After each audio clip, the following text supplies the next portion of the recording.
Asosiasi Pengembang Perumahan dan Permukiman Seluruh Indonesia atau APERSI menargetkan dapat memasok 1 juta rumah masyarakat berpenghasilan rendah di seluruh Indonesia. Peran serta Kadin tentunya sangat diperlukan agar program ini dapat terlaksana dengan baik.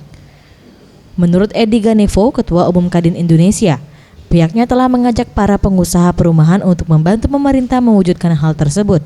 Dengan semakin naiknya bahan baku setiap tahunnya, tentunya kualitas rumah yang dibangun sama baiknya hanya luas tanah yang sedikit dikurangi dari ukuran standar.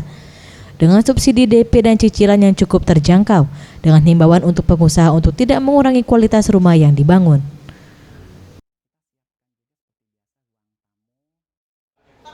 Sekarang kita lagi mengevaluasi aturan-aturan baru yang cukup memberatkan.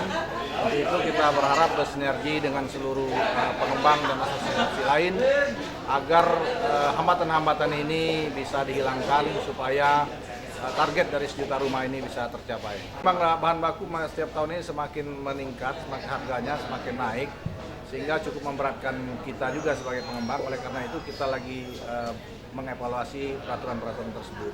Mungkin kita tidak akan mengurangi kualitas, tapi yang akan dikurangi justru ukuran rumahnya, 36 mungkin jadi 33 atau jadi 3. Selain mendukung program pemerintah dalam penyediaan rumah rakyat, pengembang yang tergabung dalam asosiasi ini juga dinilai harus aktif berperan dalam pengembangan potensi daerah dan kawasannya.